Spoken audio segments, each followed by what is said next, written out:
देखिए, देश भर में कोरोना विस्फोट लगातार जारी है। उस पर न्यूज 24 की सबसे बड़ी कवरेज, बड़ी खबर आपकी टीवी स्क्रीन पर।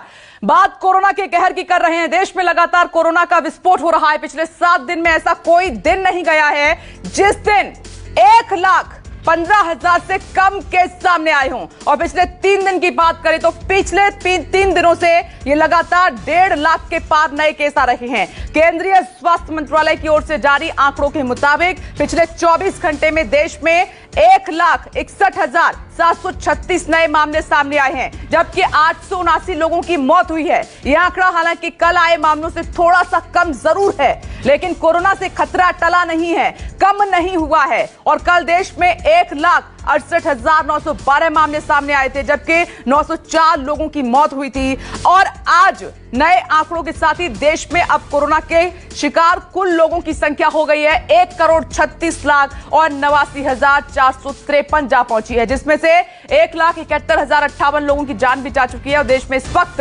सबसे ज्यादा हालात कहीं खराब हैं तो लगातार हम आपको बता रहे हैं वो राज्य है महाराष्ट्र। 5 तस्वीर इस वक्त आपकी टीवी स्क्रीन पर, ताजा आंकड़े, जहां एक दिन में महाराष्ट्र में 51,751 नए केस मिले हैं, जबकि 258 लोगों की जान चली गई। वहीं उत्तर प्रदेश की बात करें तो 13,685 नए मामले दर्ज किए गए हैं, जबकि यूपी में 72 लोगों की जान चली गई। इसके अलावा दिल्ली में आज अब तक के सारे रिकॉर्ड टूट चुके हैं और दिल्ली में एक दिन का है ये आंकड़ा 11,491 नए मामलों की पुष्टि हुई है, 72 की मौत हुई। आगे बढ़ते हैं, छत्तीसगढ़ की बात करें तो छत्तीसगढ़ में भी हालात बहुत ज्यादा अच्छे नहीं हैं। एक दिन में 13,576 नए केस दर्ज किए गए हैं और 107 कोरोना मरीजों ने अपनी जान भी गंवाई है। यह तमाम राज्यों और देश भर का पूरा आंकड़ा है आपकी टीवी स्क्रीन पर। महाराष्ट्र, दिल्ली और इधर आप देख रहे हैं सबसे ज्यादा महाराष्ट्र में सबसे ज्यादा केस आ रहे हैं और उत्तर प्रदेश, और कोरोना की रफ्तार पर कंट्रोल नहीं है। इधर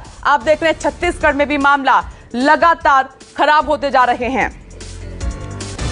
और न्यूज 24 की सबसे बड़ी कवरेज लगातार जारी है। पल पल की अपडेट तमाम राज्यों से आपके सामने हम पहुंचा रहे हैं। देखिए, जिस तरीके की तस्वीरें सामने निकलकर आई हैं वो तस्वीरें हैरान करती हैं, परेशान करती हैं। इसीलिए आपसे अपील है कि बहुत जरूरी काम हो तभी आप घर से बाहर निकलें। न्यूज 24 संवाददाता चप्पे चप्पे से, तमाम राज्यों से, हर कोविड सेंटर से आपको अपडेट कर रहे हैं और साथ ही तस्वीर भी आपको दिखा रहे हैं। सभी रिपोर्टर्स और गेस्ट को आप टीवी स्क्रीन पर लाइए। देखिए, मुंबई से आपको वहां से संकेत पाठक नजर आ रहे हैं जो आपको अपडेट करेंगे मुंबई के साथ साथ महाराष्ट्र से क्या हाल है वहां पर, क्या वैक्सीन की जो कमी थी वो पूरी हो रही है, पलायन का जो सिलसिला है उसको लेकर क्या अपडेट है, लॉकडाउन को लेकर बड़ा फैसला आज हो सकता है। इधर दिल्ली से पल्लवी झा अपडेट करेंगी आपको। दिल्ली में भी लगातार मामले बढ़ते जा रहे हैं। केजे श्रीवत्सन इस वक्त जयपुर से आपके सामने मौजूद हैं और भोपाल से आप देख रहे हैं टीवी स्क्रीन पर विपिन श्रीवास्तव आपको नजर आ रहे हैं। एक एक करके सभी के पास आपको लिए चलेंगे, लेकिन इस बीच जो खबर है उसका रुख कर लेते हैं। देश में इस बार यानी कोरोना की दूसरी लहर रोजाना रिकॉर्ड तोड़ रही है और पिछले 7 दिन से लगातार 1,15,000 से ज्यादा केस सामने आ रहे हैं। आपको ग्राफिक से जरिए बताते हैं कि 4 अप्रैल से किस तरह लगातार कोरोना की जो लहर है वो चल पड़ी है। कहर लगातार ये कोरोना की लहर बरपा रही है। देखिए, तारीख 4 अप्रैल नए केस 93,249, मौत 513। ये 4 अप्रैल का आंकड़ा है जो हम आपको सामने रख रहे हैं। 5 अप्रैल की बात करें तो 1 लाख, यहां पर देख रहे हैं 3,558 और 478 लोगों की मौत हुई है। 4 अप्रैल 5 अप्रैल का ये आंकड़ा आपके सामने धीरे धीरे किस तरीके से ये ग्राफ बढ़ता चला गया। 6 अप्रैल, हालांकि 6 अप्रैल को नए जो मामले हैं वो कम आए 96,982 और यहां पर 445 लोगों की मौत हुई। अब 7 अप्रैल मामले और ज्यादा बढ़ गए, 1,15,736 और 630 लोगों की मौत हुई। 7 अप्रैल को मौत का आंकड़ा भी बढ़ गया। अब 8 अप्रैल की जल्दी से बात कर लेते हैं। नए केस दर्ज किए गए 1,26,789 और मौत का आंकड़ा 8 अप्रैल को था 685। एक और तारीख आपके सामने ये है 9 अप्रैल, 1,31,968 ये नए मामलों की पुष्टि हुई कोरोना के और यहां पर मौत का आंकड़ा बढ़कर हो गया 780। अब 10 अप्रैल की बात करते हैं, 1,35,384 नए मामले और 794 लोगों की जान चली गई कोरोना की वजह से। 11 अप्रैल आंकड़ा बढ़कर हुआ 1,52,879 और 838 लोगों की मौत भी चली गई। धीरे धीरे मौत के आंकड़े में भी बढ़ोतरी हुई। 12 अप्रैल 1,68,912 ये आज का आंकड़ा है और मौत के जो आंकड़ा है 904, यानी कि अब हर दिन कोरोना रिकॉर्ड बना रहा है। 13 अप्रैल 1,61,736 और 879 लोगों की जान गई। ये 13 अप्रैल ताजा आंकड़ा आपके सामने आप देख रहे हैं। थोड़ी सी कमी जरूर आई है। 12 अप्रैल को आंकड़ा ज्यादा था, लेकिन 13 अप्रैल को आंकड़े में कमी आई है। और कोरोना के बढ़ते मामलों के बीच कई सरकारें अपने यहां सख्ती बढ़ा रही हैं। महाराष्ट्र में लगातार बढ़ते मामलों के बीच आज लॉकडाउन पर फैसला संभव है। आज उद्धव कैबिनेट की बैठक होने जा रही है, जिसमें लॉकडाउन पर फैसला लिया जा सकता है।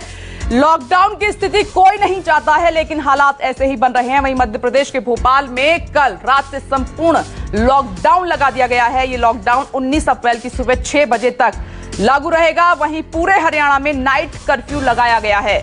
हरियाणा में भी अब मामले तेजी के साथ आप बढ़ते नजर आ रहे हैं। लेकिन आज जो सबसे बड़ी खबर आने वाली है वो महाराष्ट्र से बताई जा रही है कि कैबिनेट की बैठक में संपूर्ण लॉकडाउन को लेकर उद्धव सरकार कोई बड़ा फैसला ले सकती है। 3 तस्वीर इस वक्त आपकी टीवी स्क्रीन पर।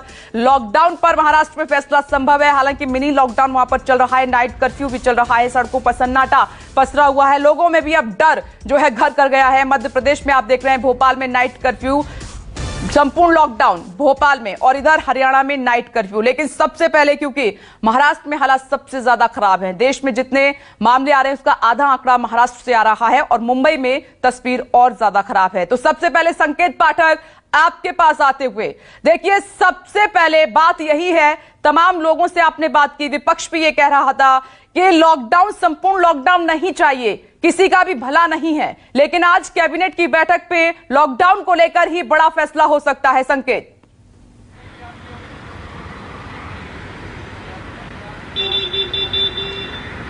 जी बिल्कुल विपनेश, आपने सही कहा। मैं आपको बताऊं कि पिछले 3 दिनों से महाराष्ट्र के मुख्यमंत्री अलग अलग एक्सपर्ट से बात कर रहे हैं, लगातार बैठकें कर रहे हैं, और ये बात लगभग साफ हो चुकी है कि महाराष्ट्र में अगले 1-2 दिनों में लॉकडाउन की घोषणा हो जाएगी।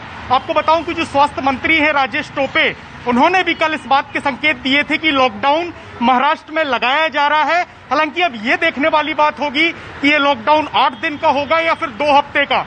लेकिन जो तस्वीरें हैं मुंबई की, अगर खास तौर से मैं बात करूं तो वो बेहद चौंकाने वाली है, क्योंकि सड़कों पर भीड़ कम नहीं हो रही है। मैं आपको कुछ तस्वीरें दिखाने की कोशिश करूंगा। ये अंधेरी इलाके का नजारा है, जहां पर तमाम लोग अपने काम के जाने के लिए निकलते हैं, यहाँ पर बसों से सफर करते हैं, लोकल ट्रेन से सफर करते हैं। वहां भीड़ कम होने का नाम नहीं ले रही है।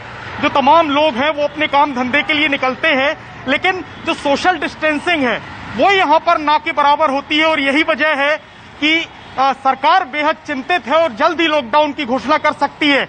सबसे महत्वपूर्ण आपको बताऊं बात की, सरकार इसलिए भी लॉकडाउन लगाना चाह रही है क्योंकि जो स्वास्थ्य व्यवस्थाएं हैं वो पूरी तरह से चरमरा गई है।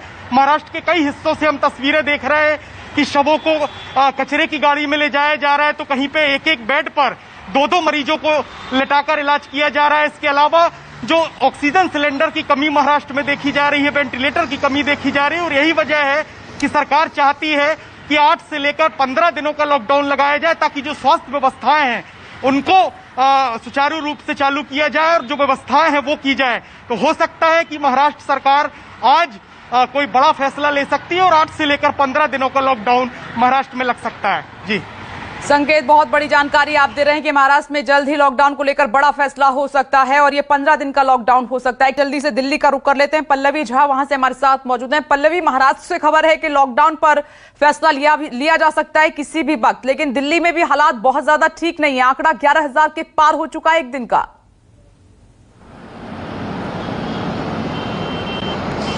बिल्कुल विपनेश, आपने बिल्कुल सही कहा कि दिल्ली के हालात भी ठीक नहीं है और बिल्कुल खराब होते जा रहे हैं। अगर दिन प्रतिदिन केसेस की बात की जाए तो 11,000 से भी ऊपर चला गया मामला और 72 लोगों की मौत हो गई। और इसी को देखते हुए अभी 12 बजे मुख्यमंत्री Arvind Kejriwal digital press conference करने जा रहे हैं, जो कि बेहद इंपॉर्टेंट होने वाला है, क्योंकि जिस तरीके से अभी 2 दिन पहले जो है कड़ाई की गई थी और नियमों को लागू किया गया था, उसको रिव्यू भी किया गया कल, लेकिन मामले में अभी तक देखा जा रहा है कि कोई गिरावट दर्ज नहीं की जा रही है। इसी को देखते हुए ये प्रेस कॉन्फ्रेंस बेहद ही इंपॉर्टेंट माना जा रहा है। साथ ही साथ मैं आपको यहाँ ये भी बता दूं कि देखिए मेरे पीछे आप एक देख रही हैं कि ये कोरोना सेंटर था सरदार वल्लभ भाई पटेल, जो कि DRDO के जरिए बनाया गया था, लेकिन फरवरी के महीने में इसको बंद कर दिया गया था। ये इसलिए बहुत इंपॉर्टेंट है कि बीते साल में इसने कई हजार मरीजों को सहायता पहुंचाई, इलाज किया, लेकिन फरवरी में बंद कर दिया गया था। लेकिन अब इसकी फिर से शुरुआत कर दी गई है और माना यह जा रहा है कि 2-4 4 दिनों में ये शुरू हो जाएगा, क्योंकि पेशेंट की संख्या जो है वो लगातार बढ़ती जा रही है। लोगों के पास अब बेड नहीं है, अस्पतालों के पास आईसीयू बेड नहीं है, वेंटिलेटर्स नहीं है, और इसी को देखते हुए बेड की संख्या बढ़ाई गई है। बहुत जरूरी जानकारी आप दे रहे हैं। थोड़ी देर में Arvind Kejriwal digital press conference करने जा रहे हैं कोरोना पर। खास मेहमान भी हमारे साथ जुड़ गए हैं, डॉक्टर BL शिरवाल जी, निर्देशक है राजीव गांधी हॉस्पिटल के। नमस्कार, मैं हूं मानक गुप्ता।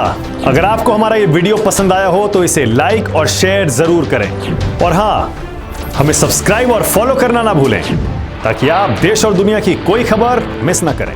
तो जुड़े रहिए हमारे साथ और देखते रहिए News 24।